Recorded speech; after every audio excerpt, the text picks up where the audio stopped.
Okay, Assalamu alaikum everyone. Welcome to another edition of Danish English Language TV channel, the global voice of the Center for Muslim World Studies. And today it is a profound honor of mine and delight to have a dear friend and an impeccable scholar, Dr. SherAli Tareen. One of his most recent books won the American Institute of Pakistan Studies Book Prize, Defending Muhammad in Modernity, an absolutely phenomenal book. And I can say that with authority because I've read it and reviewed it. So it really, I can't overstate this enough that Dr. SherAli Tareen is one of the few, I would say, from our generation of kind of Pakistani Americans that have that has really interrogated much of the kind of conceptual, analytical frameworks that we have very loosely and sometimes very lazily deployed in kind of understanding the social, political, the theological conditions that have existed within South, particularly in South Asia and in Pakistan. And one of his pieces that, in fact, we had translated, or at least combined of two of his pieces, was a very interesting piece, Imranophobia, not Islamophobia, Imranophobia and liberal fundamentalists. A very interesting and provocative title. But what I wanted to do in this show, and inshallah we will have at least a two-part series on this, because again, it's an absolute privilege to have him with us, and whatever time he can take, we would love to have him back to further elaborate on these very central, pivotal issues that I think that a good section of Pakistani intelligentsia need to engage more with in terms of deepening our understanding and analysis of religious and theological polemics that exist in the country, of social political developments, of a whole variety of tendencies and trends that have emerged, particularly in Pakistan, although of course his study is in South Asia as well, but for our purposes dealing with Pakistan. So what I wanted to do in this show, SherAli, is that maybe go over some basic kind of definitional issues, and I don't, both of us coming kind of from sort of religious studies and some philosophical studies and so on. So definitions are important, but of course definitions by themselves are not like going, and this is one thing that I think it's very important to emphasize. It's not like going to a dictionary, Webster's dictionary, and okay, here's the definition of secularism or of liberalism or so on. It's also the way that we need to understand these terms is not etymologically like, okay, what is the root of the term, and therefore there's a definition, but in terms of how it's used in its context. I think that's the important point, and I think that I hope we have some agreement on that, the way they're used in certain contexts. And so what I really wanted to start with is by in some ways informing the viewers that Dr. SherAli Tareen has studied kind of the way colonial modernity has unfolded in the South Asian context, and particularly what we're looking at today, the Pakistani context, and how the narratives and the larger discourse around concepts of secularism, liberalism, and particularly as they have evolved to the present moment, when someone like a character like Imran Khan has come to power, and how we still see the resuscitation, revitalization of these concepts constantly being deployed in ways that may not be so helpful in really understanding what's going on. So I know that's kind of going a little bit all over the place, SherAli, but in some ways,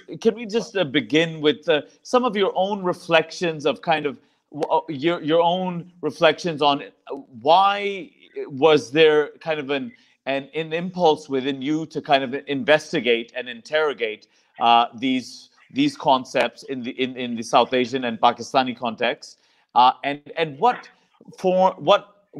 compelled you to perhaps problematize the way that these terms have been deployed in our context? Thank you so much, Dinesh, for having me on Danish TV, which is a tremendous forum. It really is a privilege and honor to be here and to be in conversation with you. One way to address the question that you're asking and the kind of framing that you've presented here is to think a bit about how particular categories of life and particular words and ideas, how they come to take particular meanings and particular attitudes and ways of approaching them, and how they become so encrusted in our imaginaries that it becomes impossible to rethink them or to think about them in different ways. So one key category of life, which really I think is central to how we think about ideas of religion, how we think about Islam in the context of South Asia or elsewhere, of course, is this idea of secularism. And oftentimes this kind of a common assumption that we find, which has been increasingly critiqued, of course, in the academic study of religion, anthropology, political studies, etc., in the last couple of decades, especially, this idea that religion represents the opposite of secularism, that there is this idea of religion which primarily is invested in terms of belief in God, in rituals, in sort of bodily practices, etc., submission to external forms of authority, whether that is divine authority or human authorities, like religious scholars, etc. And then the secular is the opposite of that, which has to do with things to do with politics and reason and law, and for human beings to decide on their own how they want to chart and how they want to sort of choreograph their daily moral political lives. So this kind of binary between the religious and the secular is something which has increasingly come under question. So in my own sort of writing and thinking and scholarship, Junaid, I primarily am trained in religious studies and Islamic studies. What I primarily do is look at the texts and the thought and the religious careers of important scholars, primarily the South Asian context, but I try to connect them to other contexts, especially in the pre-modern period as well, and to make sense of them. So the first book that we'll hopefully get to talk to in the part 2 of our interview, Defending Mohammedan Minority, was about this ongoing polemic in South Asia to do with these two very prominent groups of Muslim scholars called the Deobandis and the Barelvis. And, this kind of a Deobandi-Barelvi polemic is oftentimes looked at from this very predictable sort of a liberal secular binary that, one group is sort of the banner bearers of Sharia and Islamic law or harsh legalism. That is, of course, the Deobandis. And then on the other hand, there is this kind of soft Sufis, mystics, etc., who love the Prophet and all that, and they, of course, are the Barelvis. Or in more simplistic Mamdanian terms, the good Muslims and the bad Muslims. Exactly, and this kind of a framing, right? So basically, even if you look at that one example, one very important example, but one specific example of how a certain kind of a liberal secular expectation of how Muslim scholars and actors ought to be represented is already shaping our attitude in terms of how we're looking at this intra-Muslim contest, which has a very different kind of logic. And what I try to show in this book is that, both of these scholars are prominent legal scholars and Sufi masters. And we cannot look at it from this kind of a binary perspective, but their internal logics are something very different. And the framing I provided was that they are representations of what I call competing political theologies.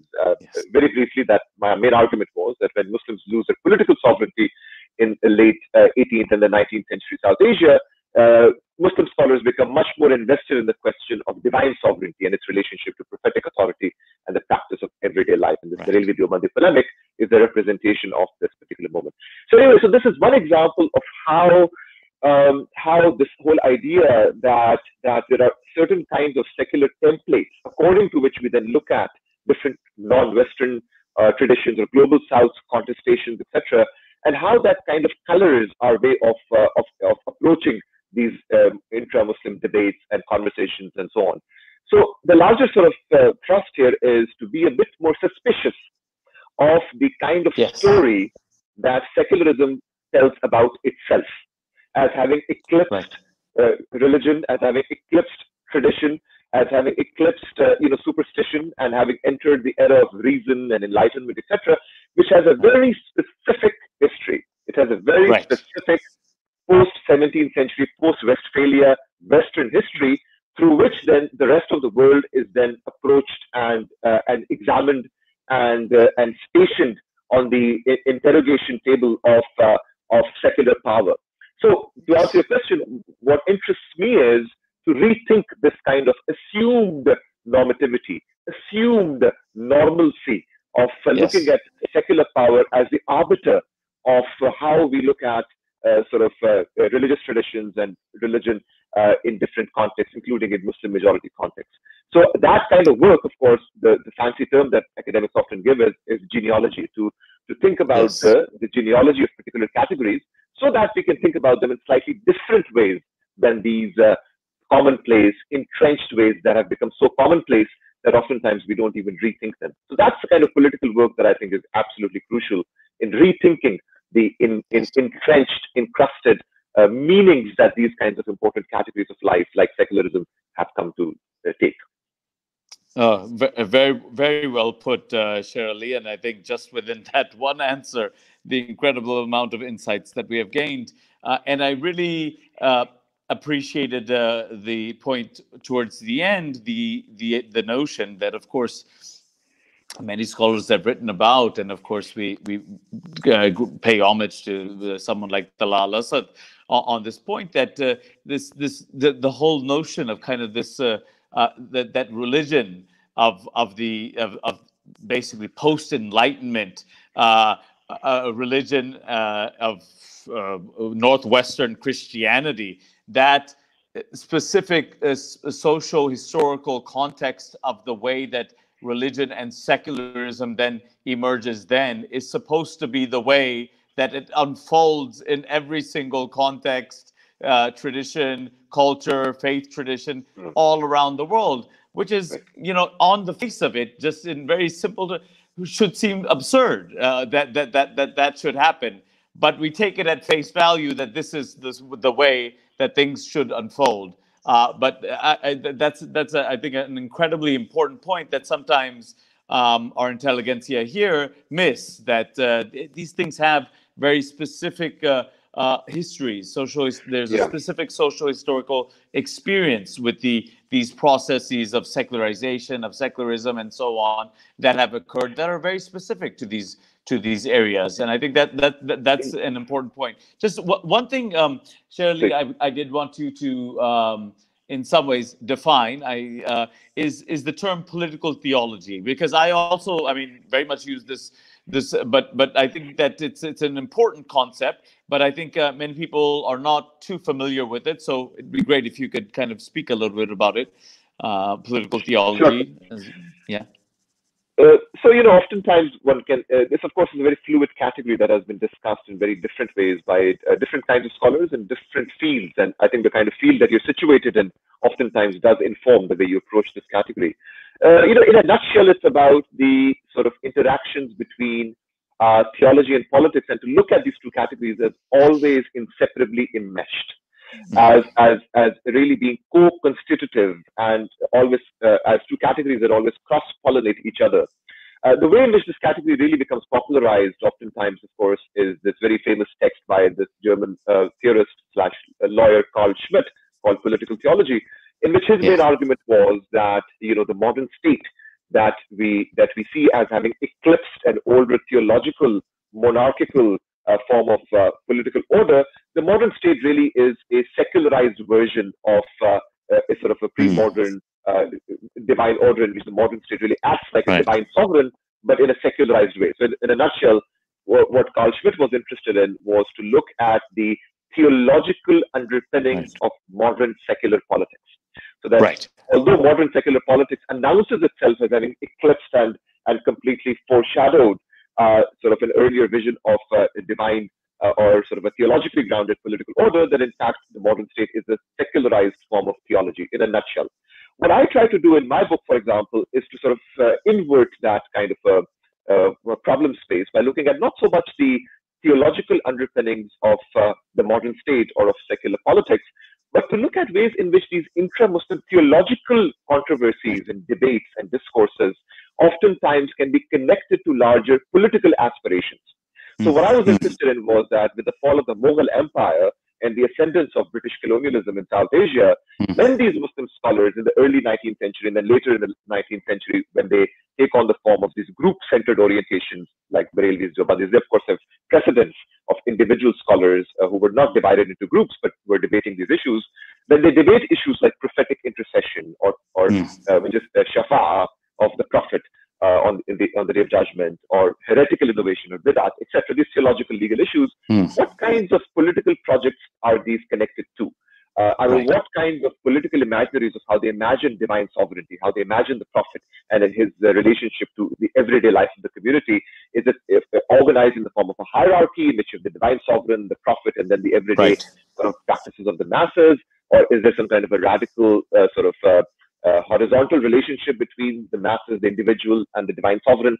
So how are these theological debates and discourses connected to the larger political transformations that are going on in South Asia from the late 18th to the 19th century onwards? So I was interested in the political aspirations invested in seemingly, ostensibly, theological debates and disputes. So that's how I intervene in the field of political theology, by really bringing Muslim religious scholars, the ulama, into the conversation as a way to really decolonize the study of political theology. That it's not only about the study of Western political structures and how they're informed by Western theological foundations, but to look at how, from a global South context, how that can inform and further enrich our understanding of political theology.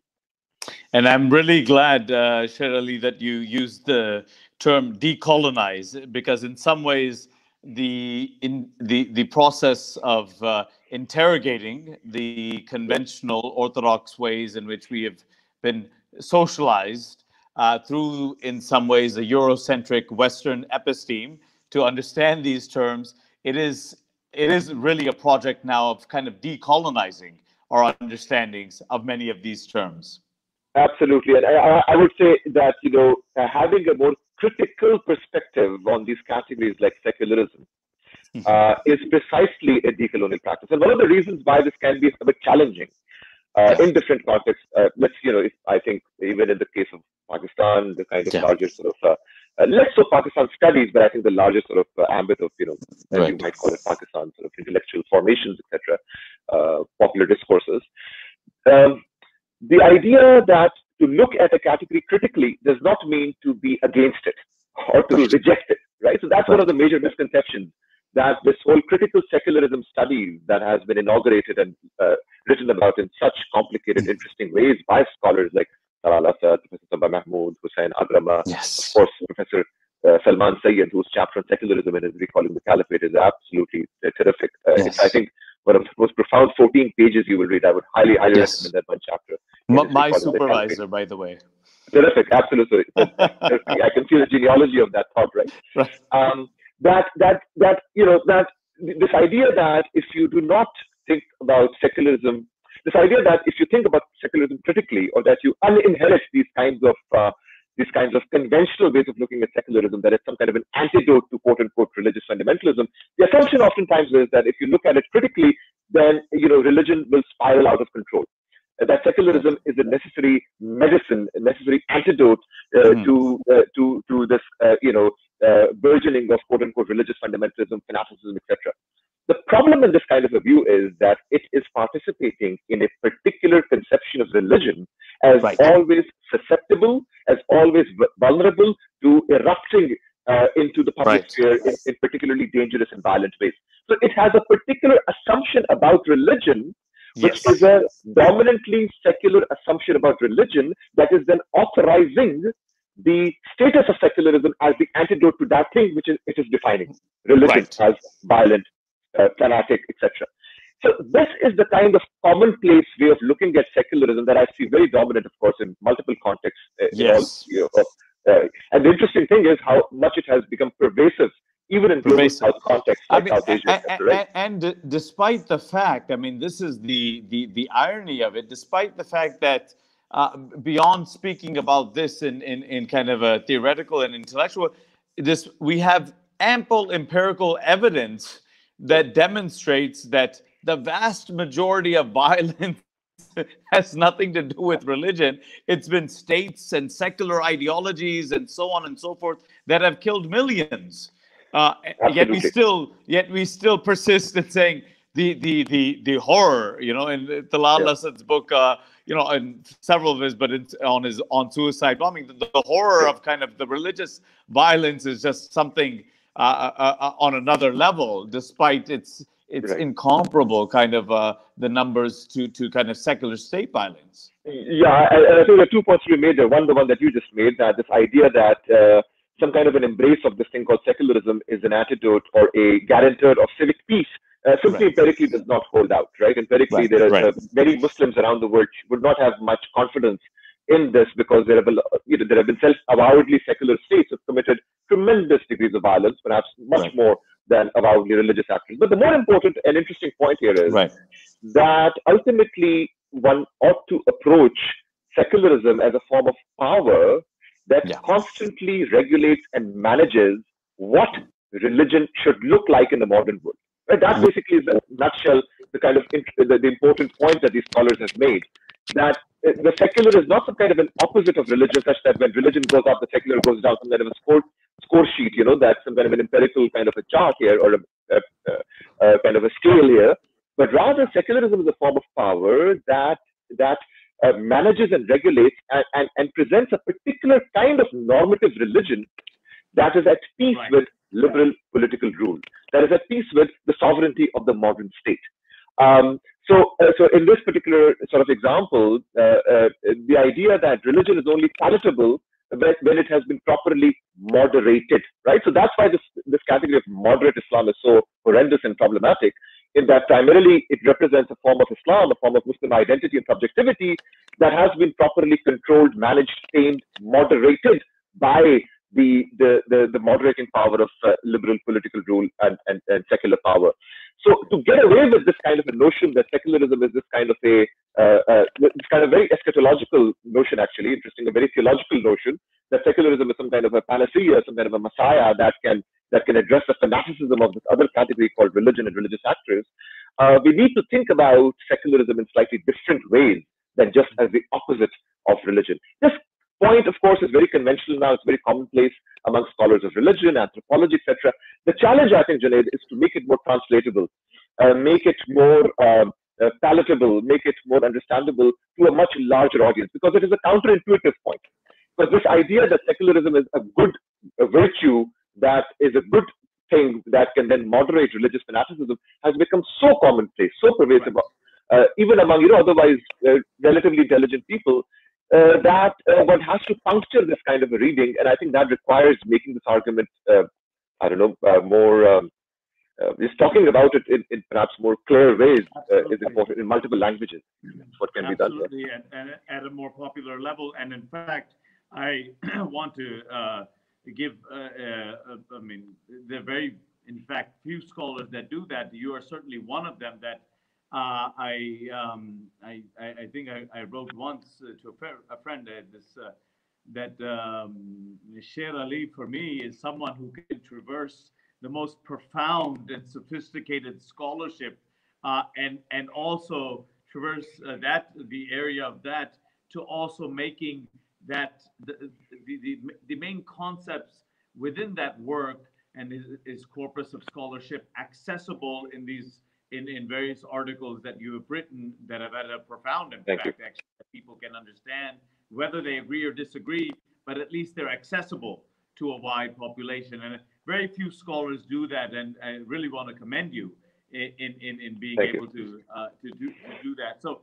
as a final thing, I want to leave a teaser for our audience so that they come back to part 2. But and I hate to put you on the spot, but moving to a very different, or not different, but to very contemporary moment in Pakistan. Contemporary in the sense not just with the emergence of, say, Imran Khan, but throughout the whole period of the so-called war on terror in Pakistan, in which, of course, Imran Khan loomed large as well. because of course he was known, and as you've written in your articles, and I've written about this as well, as good old Taliban Khan, and by a significant section of the liberal intelligentsia in this country, and what of course happens when he's well, even before he's elected to power, and then after he's elected to power. I mean, it's one of the things that really confuses many of us, and I think that maybe your article addresses that, and whatever other reflections you have on it, is that this country has had, of course, many many rulers and politicians that have been rather unimpressive, to put it mildly, yet not subject to the constant barrage of almost this level of hatred and venom on kind of every little thing that that he does. And of course, that doesn't mean that you or myself don't have criticisms of policies and this type of thing, but there's this level of vituperative venom against him that somehow is very difficult to explain just on the grounds of kind of political disagreement. I mean, do we have to go into kind of psychoanalysis for this, or whatever? But anyways, I do want to end with this, because I know you have some thoughts, some very serious thoughts and reflections that you've laid out in some of your articles on this topic of Imranophobia and liberal fundamentalism. So maybe just some reflections on this, and of course in part 2 we can carry it on further. Sure. No, so thank you for that, Junaid. I just want to specify, I think the article you're mentioning is a 2017 essay, sort of an op-ed piece, really, from 3 years ago. And, in those op-ed pieces, I try to reflect a bit on this kind of, some of these sort of political currents, etc. But they operate on a slightly different register than my scholarship. There is some tangential relationship here and there, but it does operate on a different register. So I just want to clarify that. As you said, I think Imran is an interesting character in that, on the one hand, he of course is a thoroughly modern figure, and in many ways a modernist figure also. This whole way in which he's sort of resituating the idea of the community of Medina as a kind of model that is fully compatible with the values of modernity, but there is a certain kind of way in which he is tracing a sort of a genealogy of justice and a genealogy of catering to the dispossessed that does not pass through Europe, but that has a certain kind of an Islamic beginnings. It's of course a very sort of staple of a Muslim modernist perspective that perhaps is interesting in particular ways. It perhaps does not address a kind of ambiguities in the community of Medina model, in that as much as it did cater to sort of non-Muslim populations and the dispossessed, it did nonetheless have an imperial Muslim political theology underlying its logic, which you had to embrace the logic of Muslim superiority before you entered into an ecumenical space, etc. And as you said, there are other things to be critical about. Increasingly, I think a conception of justice that is perhaps not as enthusiastic about the injustices and the crimes of the military and the deep state that I think he used to be very articulate about maybe a decade ago, etc., in terms of enforced disappearances and basically the violence and crimes of the state that are quite well known. And of course, oftentimes a certain kind of notion of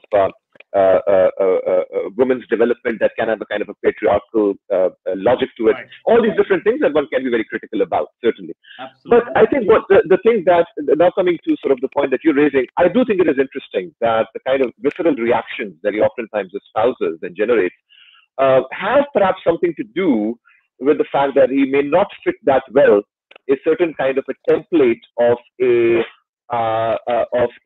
Western educated secularist that one would desire him to fit into.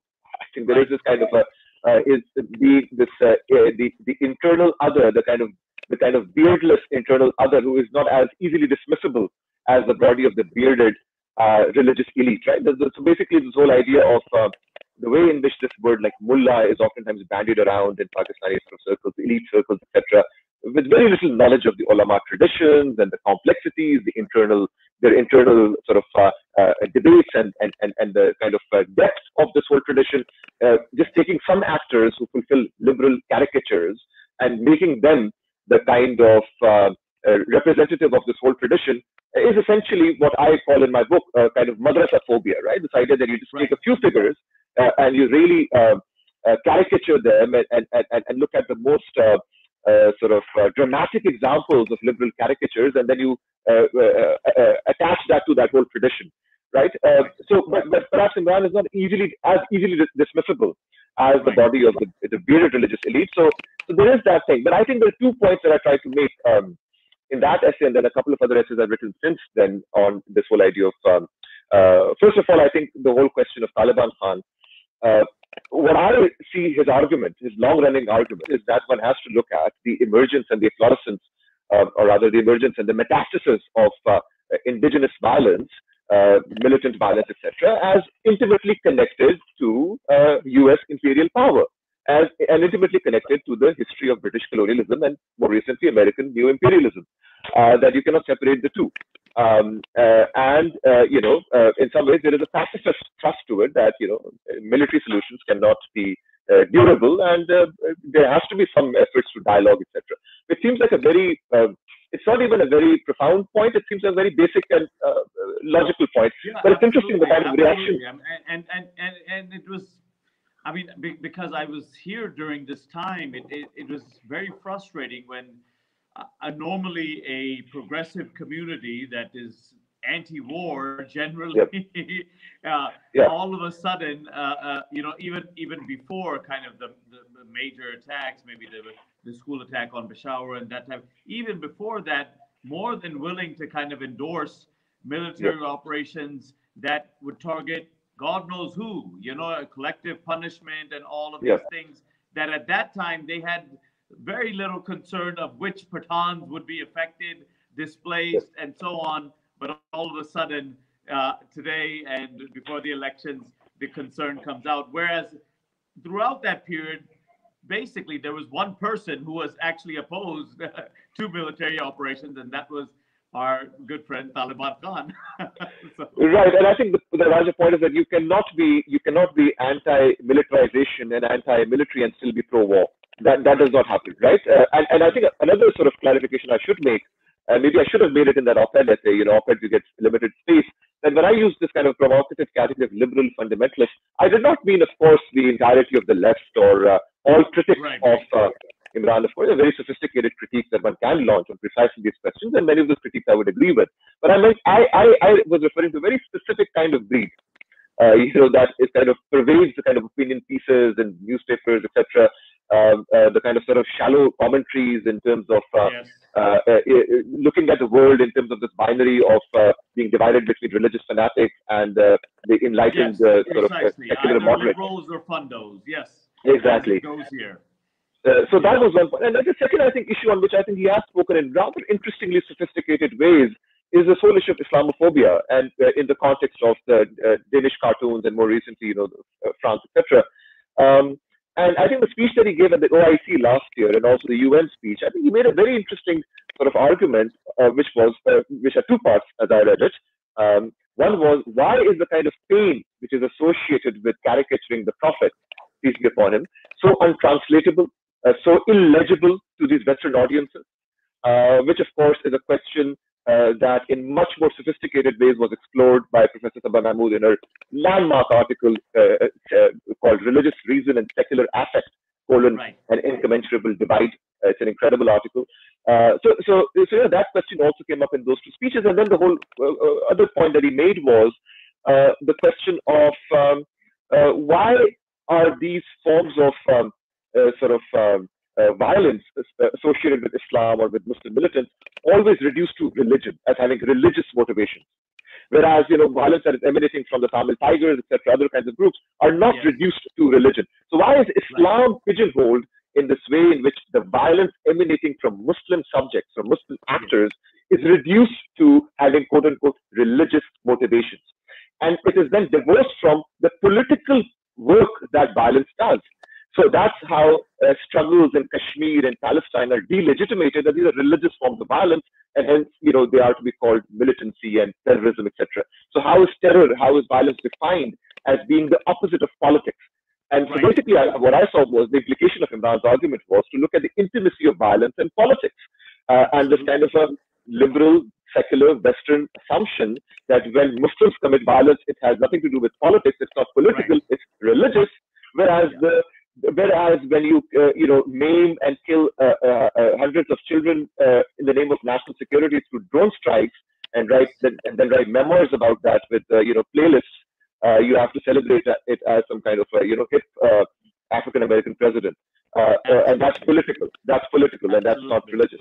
And that, of course, the Islamophobia involved in this is so deep in many of these Islamic societies. In fact, even the discussion here where we're talking about the plight of the Palestinians, the focus, and again, this was in a very progressive liberal group, but again, why is Hamas so popular there? And why do they have to be such a a religious kind of a religious extremist group that engages in violence and so on? I say, and of course the source of it being religion of all of their political behavior, explaining their political behavior. And then I point out the fact that look, their actions in terms of the struggle, armed struggle. The semantics and and maybe in religious vocabulary, the fundamental grievances are a military occupation, and whether it's armed resistance or whether it's a truce or a hudna, it's used in Islamic phraseology. So the allergy, and it comes back to Imran as well, when you say there's a deeply allergic response to the notion that he is not speaking and acting in a way that is what I'd like to call NGO speak, that our liberal, secular, elite educated classes have been trained in. Sorry, here's my pet rabbit.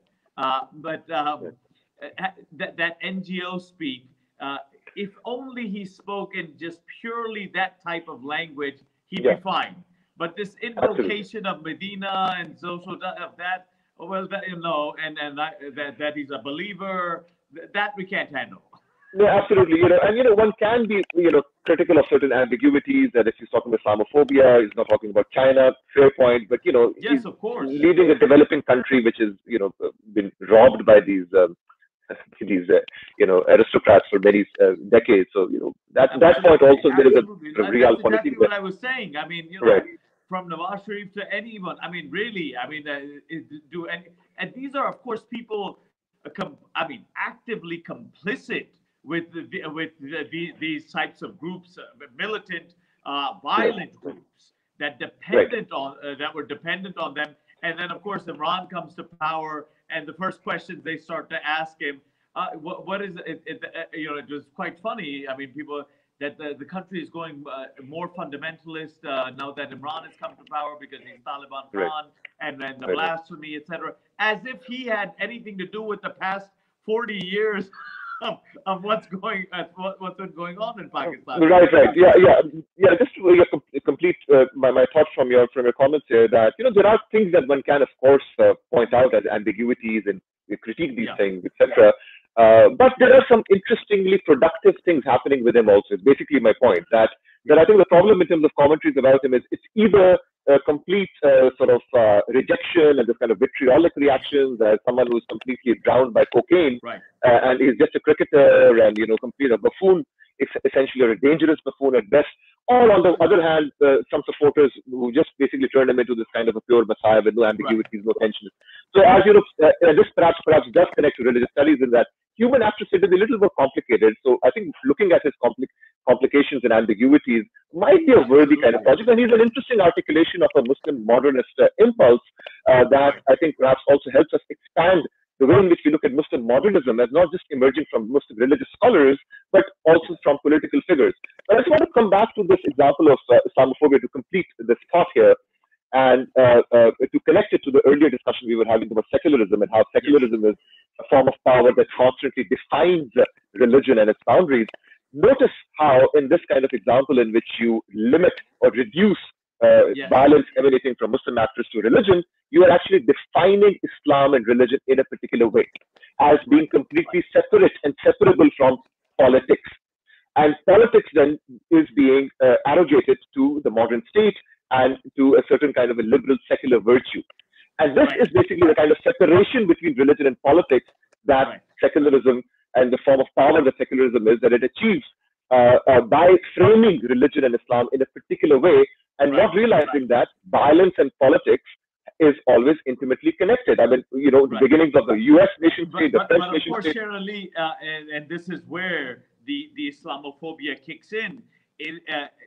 There seems to be no problem when Gandhi, someone like a figure like Gandhi, mixes religion and politics, and of course his famous statement is wonderful that says that, you know, anyone that thinks that religion and politics can be separated doesn't actually understand either. Or someone like Martin Luther King from the Christian tradition. So we don't have problems with these individuals being deeply faith-based, faith-affirming, and bringing in politics into their praxis. But when it comes to Islam, then it's a whole different matter.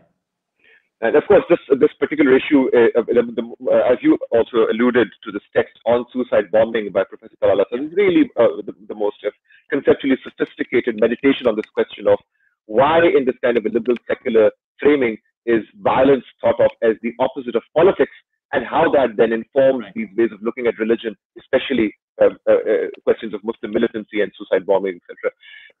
So to end this kind of framing, I think there are ambiguities, there are critiques to be made, but I think Imran is also a very interesting figure in many ways, who has an uncanny knack for some conceptual sophistication that one can see if one listens to him carefully, extensively. His sort of reflections on his biography had some very interesting moments on his fundraising for the hospital and the kind of logics of charity that he saw among the people, which makes one think of, more recently the work of anthropologist Amira Mittermeier, Giving for God.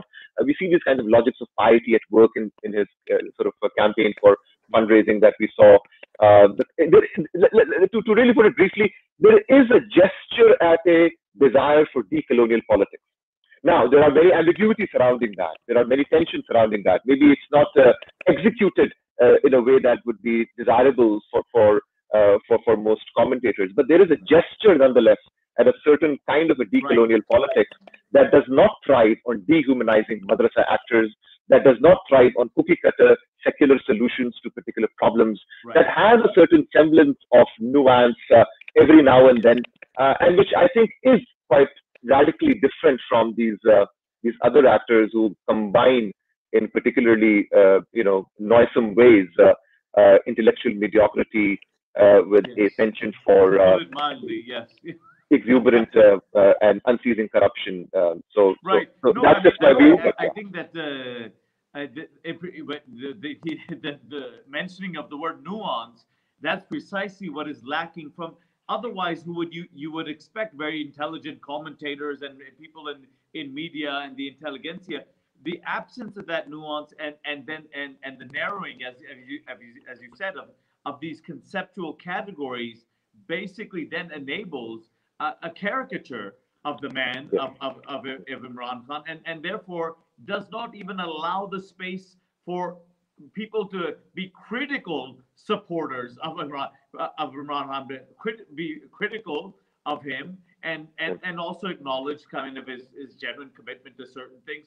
The space for that doesn't even exist. They don't allow it to exist because, again, you become part of the Taliban Khan brigade. But I think that there is a relationship, what we're talking about in terms of I don't want to use such strong terms, but the impoverishment of the imagination of conceptualizing these categories and decolonizing them and interrogating them more deeply, and the way that a figure like Imran Khan is perceived of in this country. So, but we can get more into this in the other section. But I would also like to get more into the books because what you describe the trajectory of these polemics, particularly the Deobandi and Barelvi, there is still very much omnipresent today in Pakistan. And so I think that many people will be interested in that.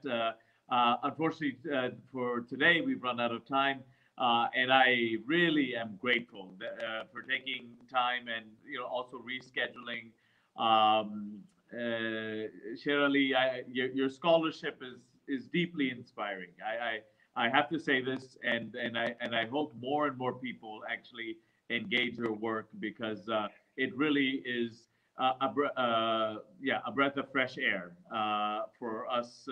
In Pakistan, reading the material that you produce and the scholarship. So, thank you, Jared, for your time for this platform, and I hope to again be in conversation with you for our part 2 of our conversation. Thank you so much. Thank you. It's really a pleasure. Thank you, SherAli. Okay. Bye-bye.